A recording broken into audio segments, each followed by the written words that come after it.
Ils ont distribué des cadeaux à tous les membres de la famille. Des montres gravées pour les filles, des colliers personnalisés pour les filles. Même les petits-enfants ont reçu des lettres manuscrites et de petits souvenirs. Je me tenais là, tenant la main de ma fille, attendant, souriant poliment comme on m'avait appris à le faire. Et puis Sandra, la femme de mon beau-père, s'est tournée vers moi, m'a regardé droit dans les yeux et a dit « Il n'y a rien pour toi. Tu ne fais pas partie de la vraie famille. » Puis elle m'a tendu un plateau et m'a dit de commencer à servir les boissons. J'ai pensé que c'était peut-être une blague. Peut-être que quelqu'un allait rire et dire « Je t'ai eu ». Mais personne ne l'a fait. Tout le monde a simplement laissé faire. Même Marcus, mon mari, était juste là, sous le choc. Ma fille m'a regardé, confuse. J'ai senti la chaleur monter à mon visage. Je voulais pleurer, crier, disparaître, tout sauf rester là et être invisible à nouveau. J'ai failli partir. J'étais à mi-chemin de la porte quand j'ai entendu Harold, mon beau-père, prendre le microphone. Il s'est éclairci la gorge et a dit « En fait, il y a une chose que j'ai gardée pour la fin. » Et à ce moment-là, tout a changé. Le matin de la fête, je suis resté devant le miroir plus longtemps que nécessaire. Non pas parce que je m'inquiétais de mon apparence, mais parce que j'avais besoin de respirer.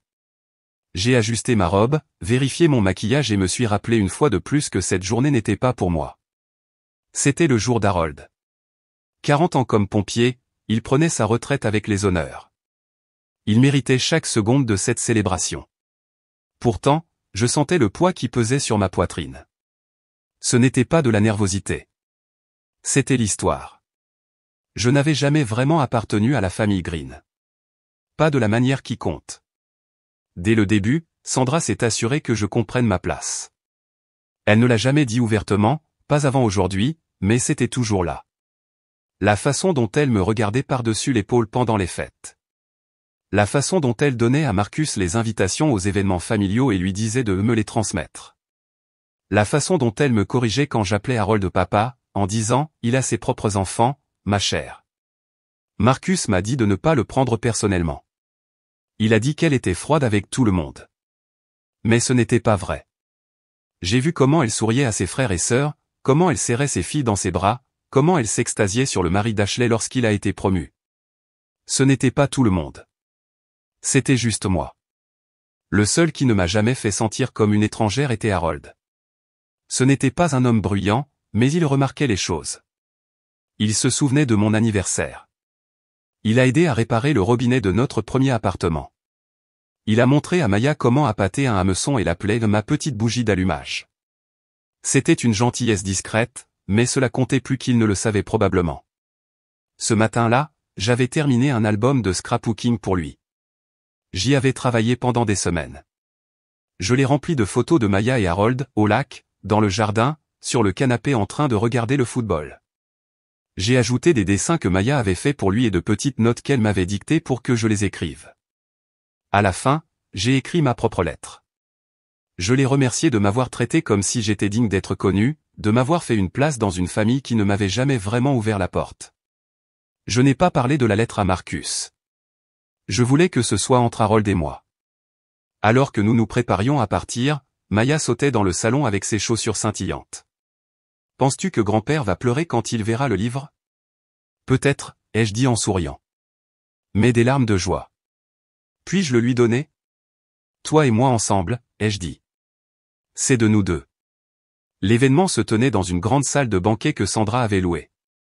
Des dizaines de membres de la famille et d'amis étaient venus en avion. Les tables étaient décorées de rouge et d'or, les couleurs de l'ancienne caserne de pompiers d'Harold. Il y avait des collages de photos, un écran de projection montrant des diapositives de sa carrière et un buffet qui s'étendait sur tout un mur. Nous sommes arrivés tôt. Marcus est parti aider ses frères avec le diaporama. Je suis resté avec Maya, lui tenant la main, saluant des gens que je connaissais à peine. J'ai remarqué tout de suite que personne ne m'a demandé comment j'allais. Ils ont salué Maya avec des câlins et des sourires, mais j'étais l'idée après coup, l'ombre derrière l'enfant. Je m'y étais habitué, mais ça piquait encore. Sandra était dans son élément, donnait des instructions, supervisait les détails, discutait avec les invités comme si elle se présentait aux élections. Quand elle est passée devant moi, elle m'a adressé un sourire crispé et a dit « Essaie d'empêcher Maya de tacher les nappes, d'accord ?» J'ai hoché la tête et j'ai regardé ma fille, qui ne faisait rien d'autre que se tenir tranquillement à côté de moi. Il aurait été plus facile de rester à la maison, mais je suis venu pour Harold. Je n'arrêtais pas de penser à quelque chose que ma mère avait l'habitude de dire, certaines personnes ne verront jamais ta valeur, mais les bonnes personnes n'ont pas besoin d'être convaincues. Ma mère est décédée avant de pouvoir rencontrer Marcus ou Maya, mais je pense qu'elle aurait aimé Harold. Il me rappelait ma mère à cet égard. Il ne parlait pas beaucoup d'amour, mais on pouvait le sentir quand il était dans la pièce. Alors que la salle commençait à se remplir et que la célébration démarrait, j'ai serré la main de Maya plus fort. J'ai regardé autour de moi toutes ces personnes qui semblaient si bien s'intégrer dans ce monde, et je me suis demandé si aujourd'hui serait différent. Je me suis dit que cela n'avait pas d'importance, mais une partie de moi espérait encore. Les discours ont commencé après le déjeuner. Le meilleur ami d'Harold de la caserne de pompiers a raconté des histoires qui ont fait rire et essuyer les yeux des gens. Son capitaine a partagé un hommage sincère sur la façon dont Harold avait sorti un enfant d'un immeuble en feu il y a 25 ans et comment il n'en avait jamais parlé, comme s'il était un héros. Puis Marcus s'est avancé pour dire quelques mots, et pendant un instant, j'ai tout oublié. Il a parlé avec fierté, et même s'il ne m'a pas mentionné par mon nom, j'ai ressenti une lueur de connexion lorsqu'il a dit « Papa m'a appris que les hommes les plus forts sont les plus silencieux, ceux qui se présentent sans avoir besoin de reconnaissance. » Le public a applaudi. Sandra a applaudi plus fort, comme si le moment lui appartenait. Puis la musique s'est adoucie, et une longue table a été roulée jusqu'à l'avant de la salle.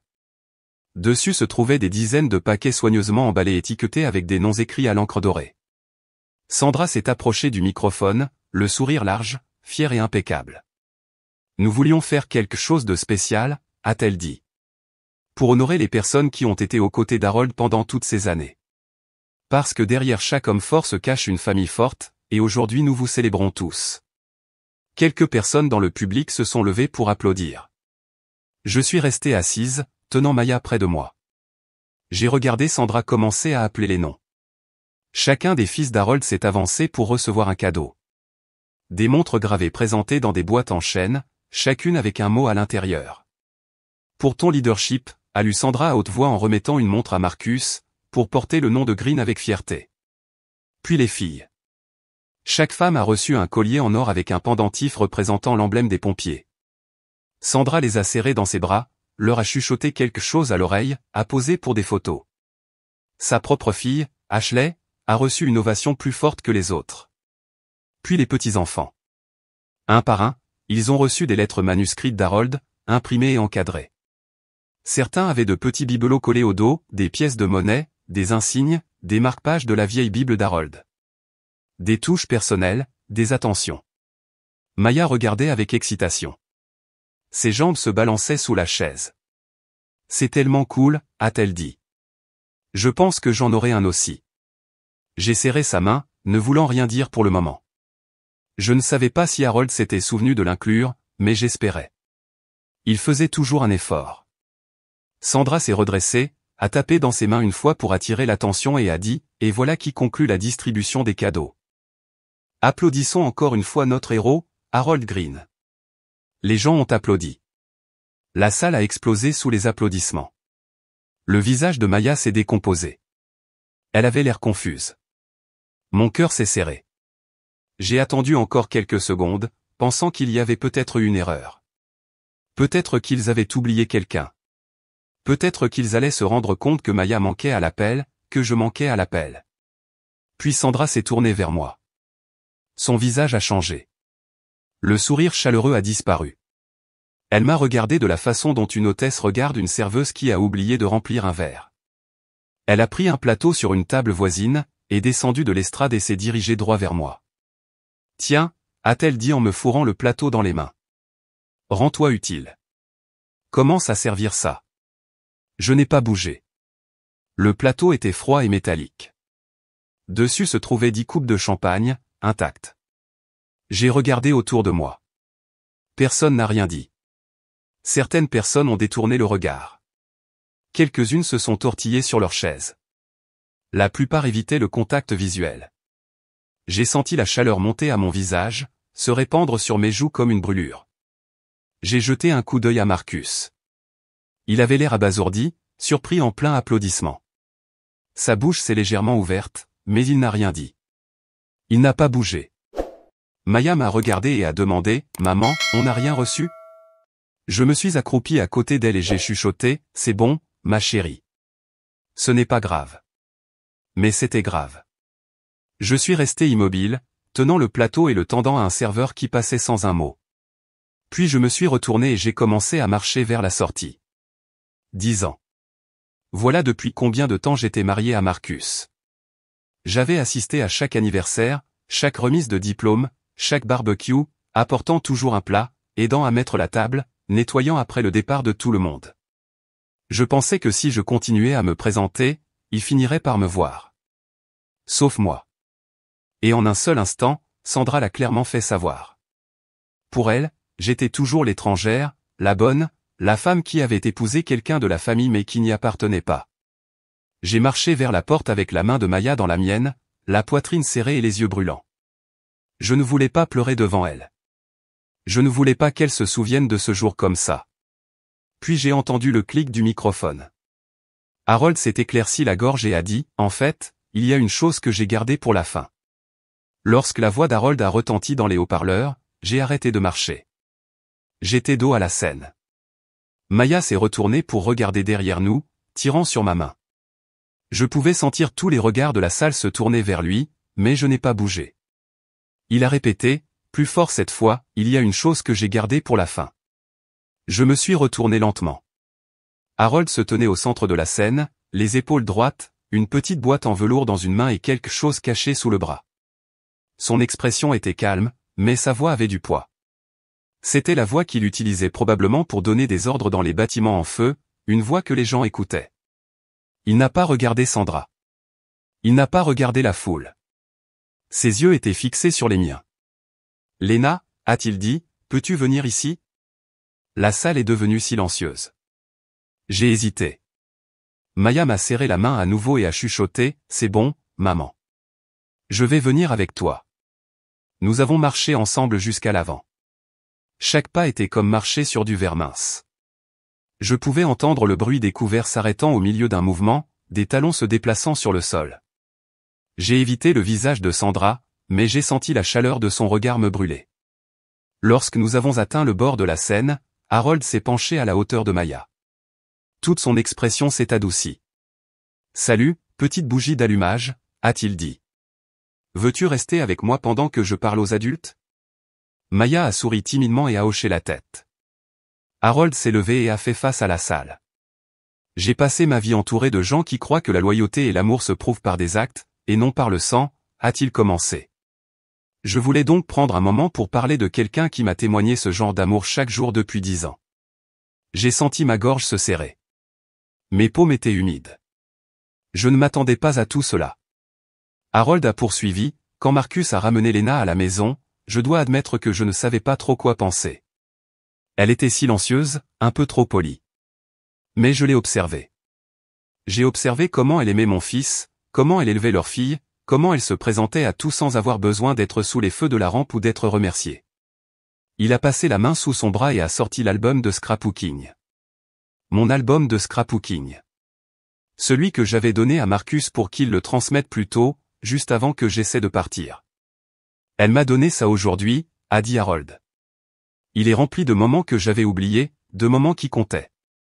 Il y a des dessins de Maya, des photos de parties de pêche, des lettres qui m'ont rappelé des choses que je ne savais pas qu'elle avait remarquées. Ce livre est le cadeau le plus personnel que j'ai jamais reçu. Il vient de quelqu'un qui ne me devait rien mais qui m'a tout donné. Il s'est tourné vers moi. Je veux que tout le monde ici comprenne quelque chose. La famille ne se définit pas par un ADN commun. Elle se définit par la loyauté, la présence et l'amour.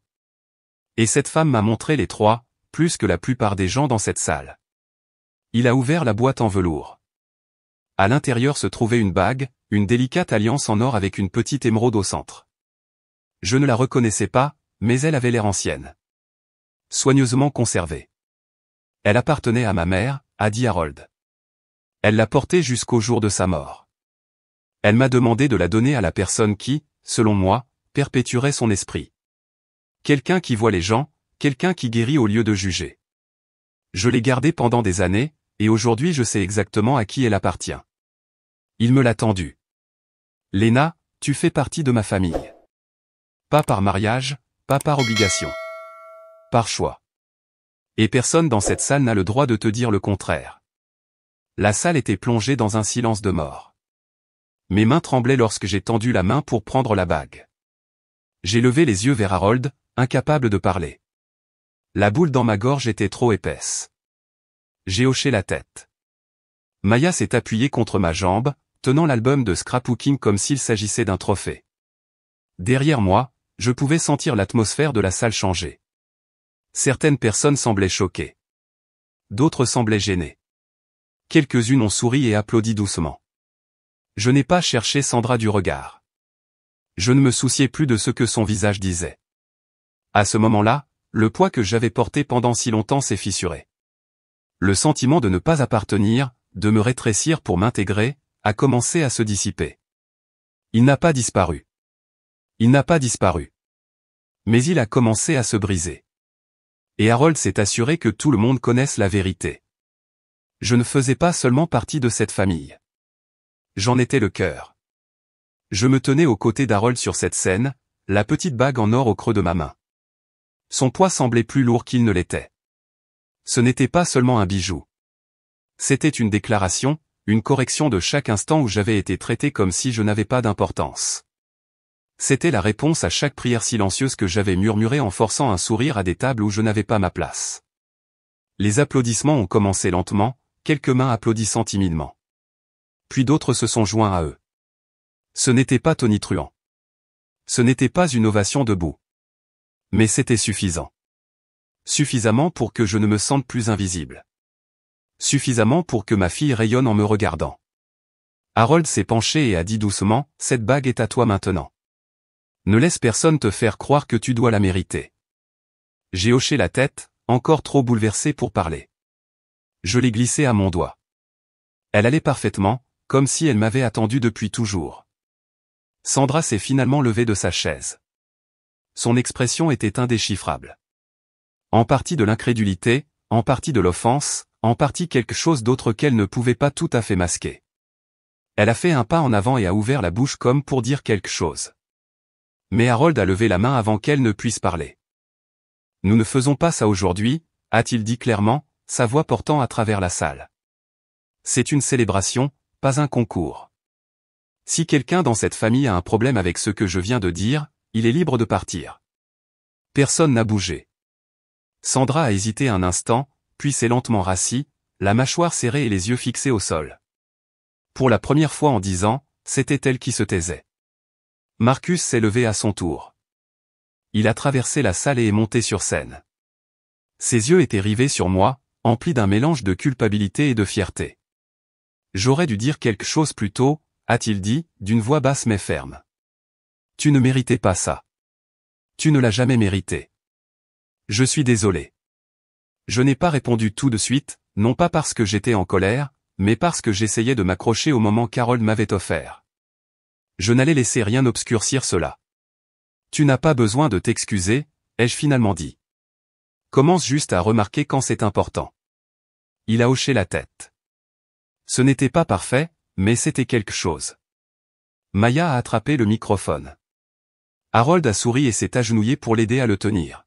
« Ma maman a fait le livre », a-t-elle dit fièrement. « C'est l'amour qui fait une famille, et grand-père l'a dit aussi.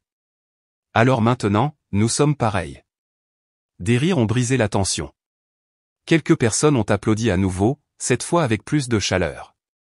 Harold a embrassé Maya sur la tête et a repris le micro. « Je pense que c'est une façon parfaite de terminer les discours, » a-t-il dit. Les gens sont retournés à leur place. La musique a repris. Quelques invités sont venus me prendre dans leurs bras, me dire des mots gentils, dire qu'ils n'avaient jamais réalisé tout ce que je faisais dans l'ombre.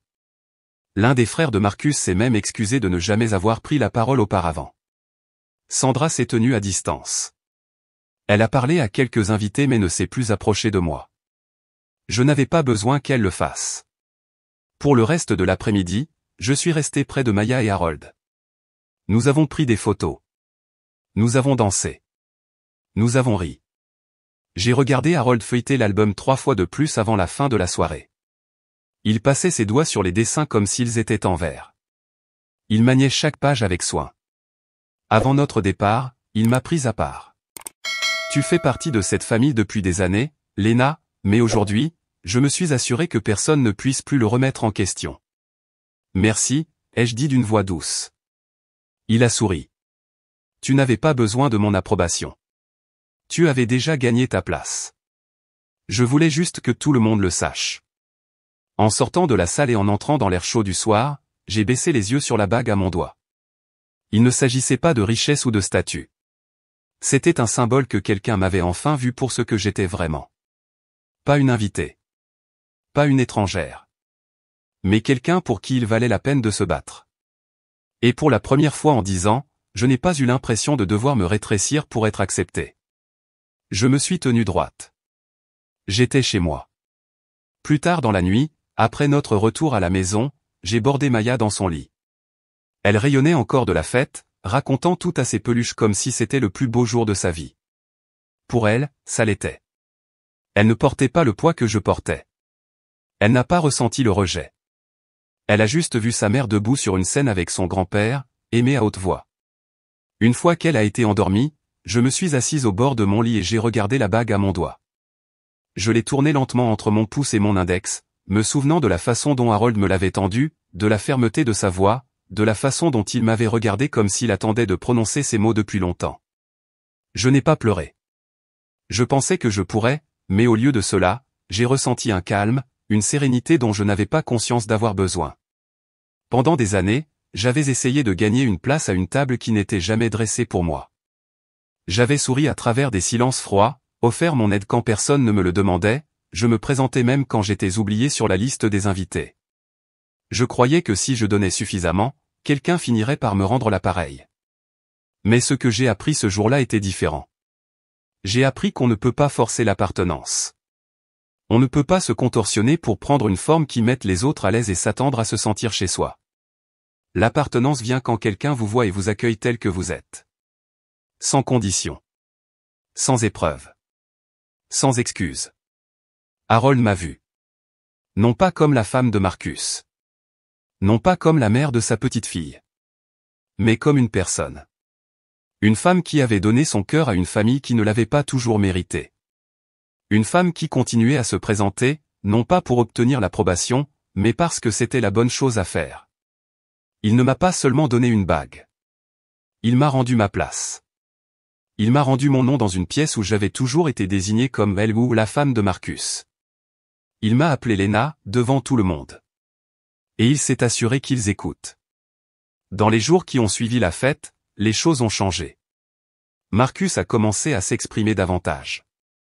Au dîner avec sa famille, il me faisait une place dans les conversations au lieu de les laisser parler autour de moi. Il a cessé d'ignorer les petites blessures que je rapportais à la maison comme des écharpes dans ma poitrine. Je n'avais pas besoin qu'il mène mes batailles, mais j'avais besoin de savoir qu'il les voyait, qu'il comprenait enfin qu'elles étaient réelles. Sandra ne m'a pas contacté. Et honnêtement, je ne m'y attendais pas. Je n'attendais pas d'excuses. J'avais passé trop de temps à espérer de la gentillesse de la part de quelqu'un qui considérait mon existence comme une menace. Mais son silence ne ressemblait plus à une blessure. Il ressemblait à de la distance. Et je pouvais vivre avec la distance. Maya a commencé à porter l'un des colliers de la fête qu'une autre cousine lui avait donné en plus. Elle le portait avec fierté. Parce que nous sommes tous une famille maintenant, a-t-elle dit. Je ne l'ai pas corrigée. Elle avait raison, de la manière qui comptait. L'album que nous avons fait se trouve maintenant sur la cheminée d'Harold. Il m'a dit qu'il le feuilletait tous les dimanches matins. Il a dit que cela lui rappelait que l'amour silencieux est parfois le plus fort, celui qui n'a pas besoin d'annonce ou de décoration, juste des pages remplies de preuves que vous étiez là, aimant les gens comme ils devraient être aimés. Je ne sais pas ce que l'avenir réserve au reste de la famille. Certains d'entre eux me voient peut-être encore comme Sandra me voit. Certains pourraient ne jamais changer. Mais je ne porte plus leurs opinions comme une armure. Je porte cette bague. Je tiens la main de ma fille dans la mienne. Je porte la vérité qu'Harold m'a donnée devant tout le monde, je ne suis pas une pensée après coup. Je ne suis pas une invitée dans ma propre histoire. Je suis, et j'ai toujours été, une vraie membre de la famille. Et désormais, je marche comme si j'y croyais. Si cette histoire vous a touché, Si vous vous êtes déjà senti comme l'étrangère dans votre propre famille ou si vous avez dû vous battre juste pour être vu, j'espère que vous savez ceci, vous n'êtes pas seul. Vous n'avez pas à prouver votre valeur à des gens qui refusent de la voir. Les bonnes personnes ne vous feront jamais supplier pour appartenir. Si vous avez ressenti quelque chose en regardant ceci, veuillez aimer cette vidéo. Partagez-la avec quelqu'un qui pourrait avoir besoin de l'entendre aujourd'hui. Laissez un commentaire ci-dessous et dites-moi, avez-vous déjà vécu un moment où quelqu'un a enfin vu votre valeur? J'aimerais entendre votre histoire aussi. Et si vous voulez d'autres histoires vraies et sincères comme celle-ci, n'oubliez pas de vous abonner à la chaîne. Nous avons construit ici un espace où votre voix, votre expérience et votre cœur comptent. Merci d'avoir regardé, et rappelez-vous, parfois, la plus grande force est simplement de choisir de rester fidèle à soi-même.